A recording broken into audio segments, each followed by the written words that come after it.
Shalom, Koholo, Yahweh Bashem Shai, Bashem Kakwadash. Double honors unto the apostles and the elders. Salutations to all my fellow laborers that are doing this work in truth and sincerity, risking their lives and their freedom to do so, now more so than ever. To the scattered, hopefully elect, that are scattered around the four corners of the earth, that be like unto the speckled bird, mixed among the heathen nations, the Israelite foreigners. And to the Akwaf that are listening and learning, to you I say Shalom. This is your brother Malcolm from the branch of the Great Millstone here in Chicago, coming at you with another lesson. And in lieu of all the things that, or should I say, in light of all the things that has been transpiring here in Babylon, and the level of wickedness that's being done right before your faces, and you still have Israelites that refuse to see the writing that is on the wall. And I pity them not. There was a video that I watched from my beloved brother, my contemporary, Amawan Gabar, out of the New York camp. And it was a video that's actually pretty disturbing of an Israelite who was refusing some sort of vaccine in some sort of relation to the coronavirus. And it was like and he started recording the whole thing, and there was a group of doctors and nurses and orderlies or whatever that were trying to force him to take this inoculation that he clearly did not want to take. And it turned to the point that he was attacked or overpowered by this group of men and forced to take, and they held him down and gave him this shot anyway against his will, when he protested that he did not want those chemicals in his body. He was not against it, that something's got to change in America. And see, that's the problem with you Israelites. You're looking for answers and comfort from your oppressors, from the people who form these policies that bring on your very own destruction. So first scripture that comes into mind is in Isaiah. This is Isaiah, the 30th chapter, and I'm going to read verses 1 through 3, and it says, "Woe to the rebellious children, saith Yahweh, that take counsel, but not of me, and they cover with the covering, but not of my spirit, that they may add sin unto sin, that walk to go down into Egypt, and have not asked at my mouth to strengthen themselves in the strength of Pharaoh, and to trust in the shadow of Egypt. Therefore shall the strength of Pharaoh be your shame, and the trust of the shadow of Egypt your confusion." So he's running to help to the very same people that are slaying him. You have to come to the conclusion that there is no help, no aid here in Babylon for us, only that of Yahweh, Ba'ashem Yahweh Shai. Because Israel has played the harlot, the whore. As a matter of fact, let's get that in Jeremiah. This is Jeremiah, the 3rd chapter. Matter of fact, that's what it says in my Bible at the top here. Israel plays the whore. All right? And you have to remember, Israel, we're like a bride to the Lord. And we're like a bride who went a-whoring. And not that we just start committing adultery with one man. We committed adultery with many. The kind of way our women do today. Because that's the part of the punishment to the men of Israel, that our women act as the way that they act, and are against us the way that they are against us, because we as the men of Israel did the same thing to the Lord. So that's part of the punishment that has befell us, that we have to suffer the fact that the majority, of our women are this way and have been this way. As a matter of fact, most of us that are born into this world are born from these very same sinful, wicked actions adulterous actions. You know, you've heard me say it, and I'll say it again. How many Israelites that are brought into this world where they're you know, through their mother, and their father was the first man and the only man that their mother had been with? See, if that's not the case, then that's why it says when all adulterous people are, we are our wickedness is our righteousness is as mistress rags, as filthy rags, man. Because if that be the case, that's an embarrassment and a shame for you to come into the world any other way. Because if you came into the world through a polluted womb, that makes us a filthy people. All right, so let's get into this scripture. Just because I have to give you that visual so that you understand how serious this is and why we need salvation and to be cleaned up as a people, our men and our women, because we're all filthy. This is Jeremiah, the 30th chapter. I'm sorry, the third chapter.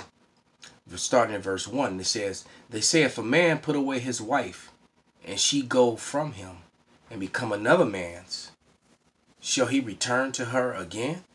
Shall not the land be greatly polluted?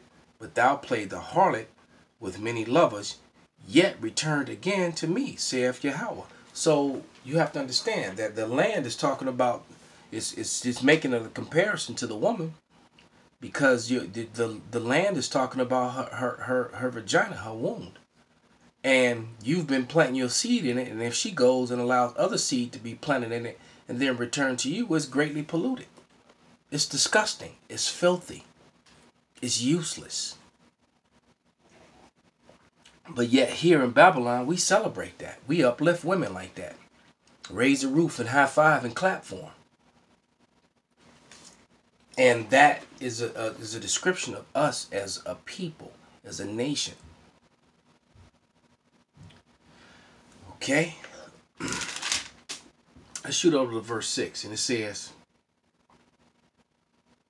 now I'm starting at verse 7. And I said, after she had done all these things, turn thou unto me, but she returned not. And her treacherous sister Judah. So now this is talking about both the northern and southern kingdom, the wives of the Most High. Okay, you know, Israel. And I saw when, for all the causes whereby backsliding Israel committed adultery, I had put her away and given her a bill of divorce. Yet her treacherous sister Judah feared not, but went and played the harlot also. All right. So you remember the scene when Wayne Brady told on Chappelle, Dave Chappelle, is Wayne Brady gonna have to choke a bitch? And then this other woman, you know, goes and does just as bad. You have to understand, man, the Most High had to choke Israel, man. And I'm talking about us as a people. Both our men and our women. All right? Because in order for our women to get in order, our men need to be in order. All right? And our men are in rebellion. Just as our women are in rebellion, man. And that's why Israel, the 2/3 is going to get death by pain, because they have no covering for their sins. You know, like it says in Ezekiel, the 9th chapter. See, in Ezekiel, the 9th chapter, you know, even King David said it, you know, about the mercy of the man whose sins are, you know, I'm roughly paraphrasing, whose sins are wiped away. But this is Ezekiel 9:4. And Yahweh said unto him, go through the midst of the city, through the midst of Jerusalem, and set a mark upon the foreheads of the men that sigh and that cry for the abominations that be done in the midst thereof. And only the men of the Israelites, the men of the great millstone, and other Israelite groups that teach the likewise doctrine, because the elders are also their teachers, and their elders, they're still a part of the body. Only those men, are sighing and crying. No one else is sighing and crying about the abominations in this society. People willfully look the other way from the abominations in this society. All right? Because why? This place is just, you know, it's uplifted. Wickedness is uplifted here in Babylon. It's celebrated.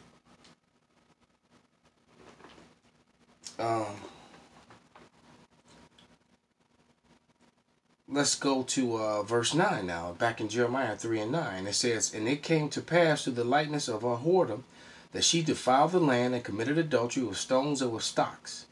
And yet all this her treacherous sister Judah have not turned unto me with her whole heart, but faintly saith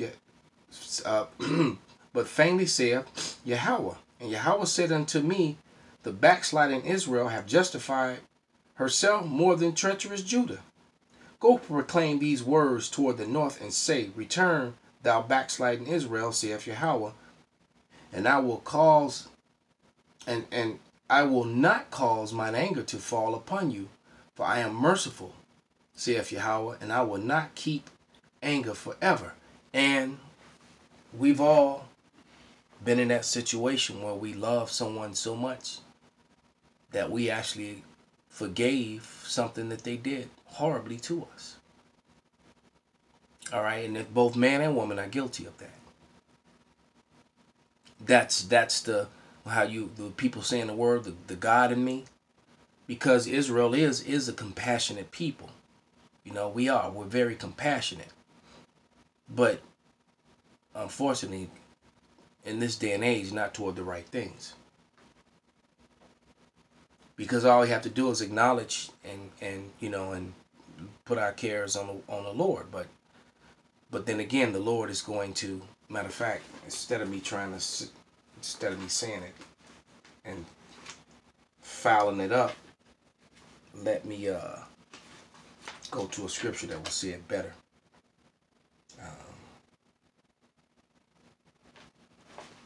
This is John 15 and 16, and it reads, "Ye have not chosen me, but I have chosen you and ordained you that you should go and bring forth fruit, and that your fruit should remain, that whatsoever ye shall ask of the Father in my name, he may give it unto you." All right, so only the men of the Lord that's why the men have to get in order, because only the men of the Lord are sent forth, that they may bring forth fruit. What? Believers, by preaching and teaching his word.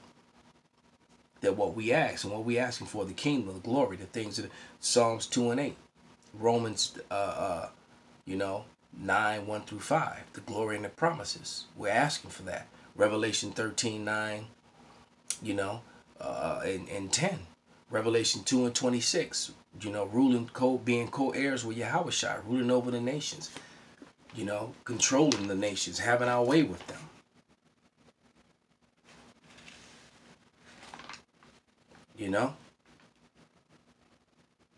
But let's go to let's go to John 17:9 now. All right, because the rest of Israel, that you're about to get it, man. Just like that guy got it in that video. And they gave him whatever, injection of what chemicals he did not want in his body. They gave it to him anyway. But this is John 17:9, and it reads, "I pray not for them," and that's talking about the Israel, the cosmos. "I pray not for them. I pray not for the world." That world there is the cosmos. Same one in John 3:16. All right. "But for them which thou hast given me, for they are thine." And that's talking about the elect of Israel, point blank, period. All right. Because when we go to back to Jeremiah 11 and 14, and it reads, "Therefore pray not thou for this people, neither lift up a cry or prayer for them, for I will not hear them in their time, in the time that they cry unto me for their trouble."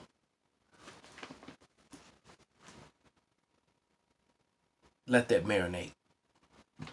Call Halal Yahweh Ba'Shem Abishai Ba'Shem Rakak Wadash Wa Abba Babal Shalom.